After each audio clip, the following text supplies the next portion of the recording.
அனைவருக்கும் வணக்கம். இன்னைக்கு இந்த வீடியோவில் என்ன பார்க்க போகிறோம் அப்படின்னா, தமிழ் இலக்கணம்ல இடுகுறி பெயர், காரண பெயர் இதை பற்றி இதோட விளக்கத்தை பார்க்கலாம்.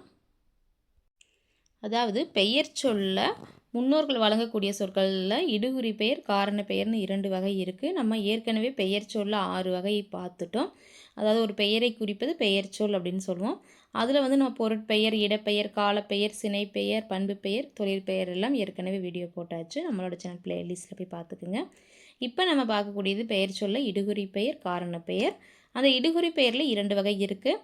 இடுகுறி பொதுப்பெயர், இடுகுறி சிறப்பு பெயர். காரண பெயரில் காரண பொதுப்பெயர், காரண சிறப்பு பெயர்னு 2 வகையாக பிரிக்கலாம்.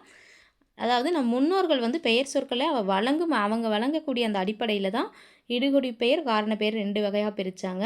அதில் இடுகுறி பெயர், காரண பெயர் எப்படி பிரித்தாங்க அப்படின்னா, பல பொருளுக்கு பொது பெயராகவும் ஒவ்வொரு பொருளுக்கு சிறப்பு பெயராகவும் வரும் அப்படின்னு சொல்லியிருக்காங்க.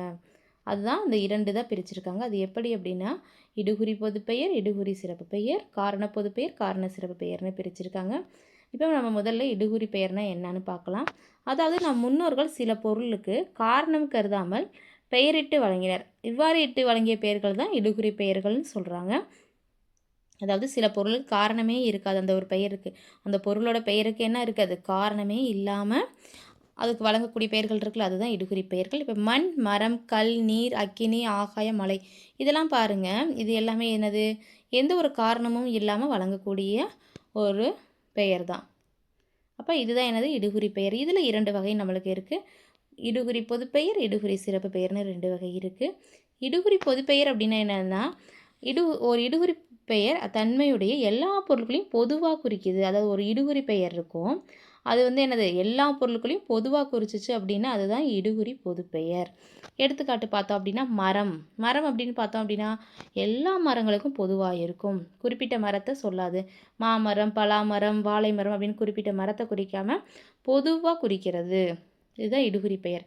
பழம். பழம்னா என்னது, எல்லா பழங்களுக்கும் பொதுவான பெயர் தான் பழம். மாம்பழம், ஆப்பிள் பழம் இந்த மாதிரி குறிப்பிட்டு சொல்லாமல் எல்லா பழங்களுக்கும் பொதுவான பெயர் தான். இதுதான் இடுகுறி பொது பெயர்னு சொல்கிறோம். சரியா? அடுத்து இடுகுறி சிறப்பு பெயர் பார்க்கலாம்.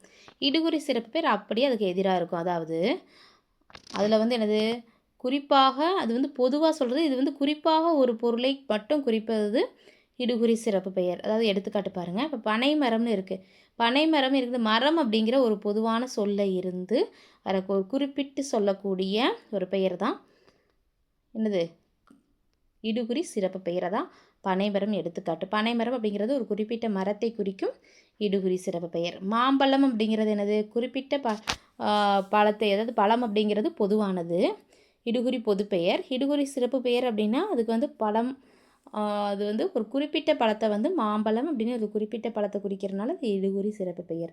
அதாவது மரம் அப்படின்னா பொது, மாமரம் அப்படிங்கிறது சிறப்பு, பழம்னா பொதுவில் வரக்கூடியது. வாழைப்பழம் அப்படிங்கிறது சிறப்பு, மலர்னா பொது, தாமரைங்கிறது சிறப்பு. சரியா? இப்போ உங்களுக்கு புரிஞ்சிருக்குன்னு நினைக்கிறேன்.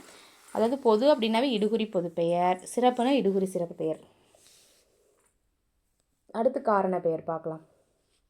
அதாவது நம் முன்னோர் சில பொருளுக்கு காரணம் கருதி பெயரிட்டாங்க. சரியா? காரணம் கருதாமல் பெயரிட்ட அது இடுகுறி பெயர். காரணம் கருதி பெயரிட்டாங்க அப்படின்னா அது காரண பெயர். அதாவது காரணத்தோடு ஒரு பொருளுக்கு வழங்கக்கூடிய பெயர் தான் காரண பெயர்னு சொல்கிறோம். இதில் எடுத்துக்காட்டு, நாற்காலின்னு ஏன் பெயர் வந்துச்சு அப்படின்னா 4 கால்கள் கொண்ட ஒரு பொருளுக்கு தான் நாற்காலி. கரும்பலகைன்னா கருமை நிறத்துடைய ஒரு பலகையை குறிக்கக்கூடியது, அது கரும்பலகை. இதில் 2 வகை இருக்குது. இடுகுறி பெயர் மாதிரி காரண பெயரில் 2 வகை இருக்குது. காரண பொது பெயர், காரணம் சிறப்பு பெயர். காரண பொது பெயர் அப்படிங்கிறது என்னென்னா, காரண பெயர் ஒரு குறிப்பிட்ட காரணமுடைய எல்லா பொருட்களையும் பொதுவாக குறித்துச்சு, அதுதான் காரண பொது பெயர். எடுத்துக்காட்டு பார்க்கலாமா? பறவை அப்படின்னா என்னது, பறவை அப்படிங்கிறது பொதுவாக இருக்கக்கூடியது, எந்த ஒரு பறவையும் குறிப்பிட்டு சொல்லலாம். ஆனால் பறவைங்கிற பெயர் வந்ததுக்கு ஒரு காரணம் இருக்குது. என்ன காரணம் அப்படின்னா, பறப்பதற்கான காரணத்தால் இது பறவை அப்படின்னு பெயரிடப்பட்டது. பறக்கும் எல்லா உயிரினங்களையும் பொதுவாக இது குறிக்கும்.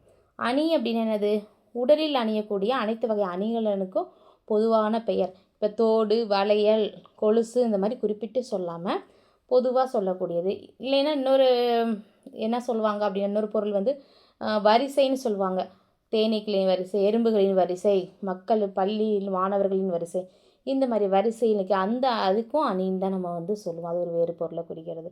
அதுக்கெல்லாம் பொதுவாக குறித்து காரணம் கருதி பொதுவாக குறிச்சிச்சுன்னா அது வந்து என்ன அப்படின்னா காரண பொதுப்பெயர். காரணம் கருதி ஏதாவது ஒரு பொருளை மட்டும் சிறப்பாக உணர்த்துது, அதாவது குறிப்பிட்ட காரணமுடைய எல்லா பொருள்களையும் ஒன்றை மட்டும் சிறப்பாக குறிப்பது காரண சிறப்பு பெயர். எடுத்துக்காட்டு பார்த்தோம் அப்படின்னா வளையல்.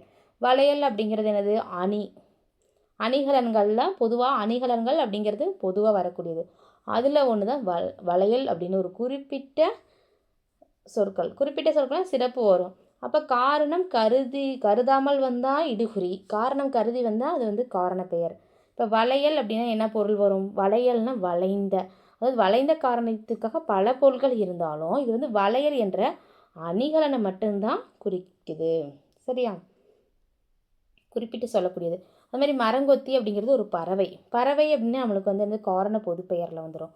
அந்த மரங்கொத்தி வந்து மரத்தை கொத்தும் பல உயிரிகள் இருக்கும். ஆனால் குறிப்பிட்ட ஒரு பறவையை மட்டும்தான் இருந்தாலும் ஒரு குறிப்பிட்ட பறவையை தான் குறிக்குது மரங்கொத்தி அப்படின்னு. சரியா? இது காரண சிறப்பு பெயர்.